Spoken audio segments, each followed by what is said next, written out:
இந்த மதிவதினின்னு சொல்லி ஒருத்தங்க ஆமா தாவேக்காலாம் வந்துட்டு அரசியலுக்குலாம் உள்ள வரதுக்கு முன்னாடி வெறும் பாஜக எதிர்ப்பு மட்டும்தான் தமிழ்நாட்டுல அரசியலே அப்படின்னு நம்மளால நம்ப வச்சு ஏமாத்திட்டு இருந்த ஒரு டைம் பீரியட்ல ஒரு மிகப்பெரிய ஒரு பேச்சாளர் நம்ம எல்லாரும் வாயை பொழந்து பார்த்தோம். என்னடா இது இந்த பொல பொழக்கிறாங்கப்பா இந்த வயசுல அப்படின்னு ஃபயர் விட்டு போவாங்க நம்மள அந்த மதிவதினி அவங்க என்ன சொல்றாங்க அப்படின்னா வந்து ஒரு வீடியோ நான் ரீசெண்டா பார்த்தேன். ஒரு இது நடந்தே வந்து கிட்டத்தட்ட ஒரு 5-6 நாட்கள் ஆகுது. அதாவது வந்து அந்த நீட் போராட்டம் நடந்துட்டு இருந்த டைம்ல வந்துட்டு அங்க பாலன் இல்லத்துல கம்யூனிஸ்ட் ஆபீஸ்ல அவங்க பேசின அந்த வீடியோ நான் இப்பதான் பாக்குறேன். அதுல அவங்க என்ன சொல்றாங்க அப்படின்னா மே 4க்கு அப்புறமா அரசியல்ல உயிர் தெளிந்து வந்தவங்க எல்லாம் திமுகவை பத்தி பேசவே கூடாது, உங்களுக்கு அந்த இதுவே கிடையாது, தகுதியே கிடையாது, பேசவே கூடாது அப்படின்னு சொல்லி அவங்க சொல்றாங்க. அதாவது தாவேக்காவுக்கு ஓட்டு போட்டவர்கள் இவங்களை பொறுத்த வரைக்கும் அவங்க எல்லாருமே எப்படி இவங்க தற்கொலைன்னு சொல்றாங்களோ, அரசியல் ஞானம் இல்லாதவங்க ஒவ்வொரு வார்த்தைகளை வச்சு இவங்க சொல்றாங்களோ அந்த வகையில வந்துட்டு சோசியல் மீடியாவில் பண்ணவங்க இது அதுன்னு சொல்லி இவங்க சொல்றாங்க. அவங்க யாருக்குமே வந்துட்டு திமுக பத்தி பேசவே தகுதி கிடையாது. அவங்க எல்லாம் வந்து 4ஆம் மாசத்துக்கு அப்புறமா தான் வந்து உயிர் தெளிந்து வந்தாங்களாம்.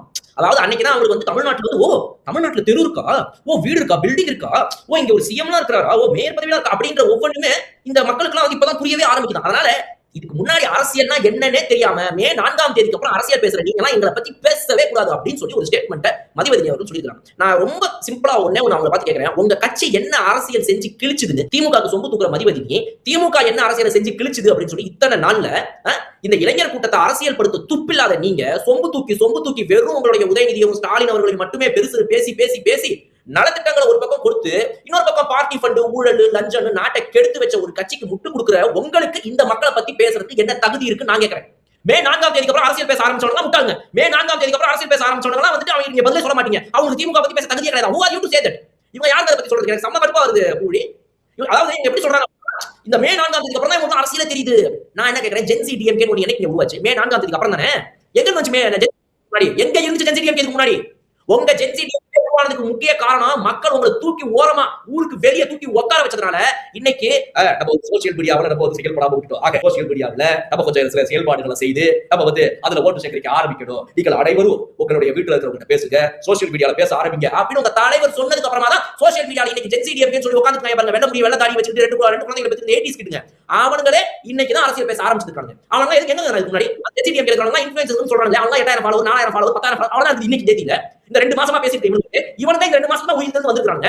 அப்ப அவங்க தாவேக்காவை பத்தி பேசுறதுக்கே தகுதி இருக்குதுன்னா அரசியல பண்ற மக்களுக்கு நல்லதை பண்ற பார்ட்டி ஃபண்ட ஒழிச்ச தேவையில்லாத எல்லா இடங்கள்ல லஞ்சம் லாவண்யம் கரப்ஷன் இருக்கிற இந்த நாட்டுல அந்த நல்ல திட்டங்களை மட்டுமே கொண்டு வந்து மக்களுக்கு நல்லது பண்ற அந்த அரசியலை பத்தி பேசுறதுக்கு இந்த இன்னைக்கு முளைச்ச ஜென்சி டிஎம்கே தகுதி இருக்குதுன்னு நீங்க நினைச்சீங்கன்னா உங்களுடைய இந்த ஊழல் அரசியலை பத்தி பேசுறதுக்கு மே 4ஆம் தேதிக்கு அப்புறம் தான் உயிர் தெளிந்து வந்தாங்க. நீங்க எப்படி தகுதி இல்லைன்னு நீங்க தாவே ஓட்டு போடுறீங்க சொல்லலாம். இது வந்து மக்கள் ரொம்ப கொச்சப்படுத்துறது. இதனாலதான் இவங்களை தூக்கி அடிச்சு வெளுத்து உட்காந்துருக்காங்க வெளியே. நான் இதுக்காக தான் சொல்றேன், இவங்க 59 சீட்ல ஜெயிச்சதே தப்பு.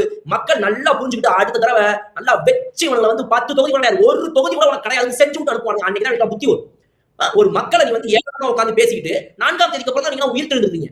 ஒவ்வொருத்தருக்கும் இங்க வந்து ஒரு எவ்வளவு பெரிய பிரச்சனை இருக்குது மக்களுக்கு பொதுவாக நம்ம புரிஞ்சுக்கணும். என்னன்னா இந்த டிஎம்கே இன்னைக்கு இவ்வளவு வாய் பேசுறாங்க பாருங்க. இந்த வேகமான ஒரு உலகத்துல விலைவாசி ஏறி போச்சு, காம்படிட்டிவ் வேர்ல்டு, ஒவ்வொருத்தரும் வந்து வேலைக்கு ஓடணும், ராப்பகலா உழைக்கணும். முன்னாடி ஜெனரேஷன் உழைச்சதை விட இன்னும் டபுள் மடங்கு உழைக்கணும். காலையில ஒரு வேலை பார்க்கணும், நைட்டு போய் ஸ்விக்கி ஓட்டணும், டபுள் ஷிஃப்ட் வேலை பார்க்குற இந்த ஜெனரேஷன்ல உங்களுக்கு எங்க டைம் இருக்குது அரசியலை பத்தி உட்காந்து பேசுறதுக்கு? நீங்க அரசியல் புத்தகங்கள்ல என்ன கொடுத்தீங்க? எஜுகேஷன் சிஸ்டம் இது மாதிரி கொடுத்து கிழிச்சிங்க. நீங்க ஆட்சியில் நீங்க 5 தடவை 4 தடவை ஆட்சி நேரத்தை கிழிச்சிங்க. நீங்க எஜுகேஷன் சொல்லி தர அரசியல அவுரங்கசீப்பை பத்தியும் ராஜராஜ சோழனை பத்தி பேசுறீங்க. தமிழ்நாடு அரசியல் நிகழ்கால அரசியல் என்னங்கிறது யாரும் சொல்லி கொடுத்தீங்க மாணவர்களுக்கு?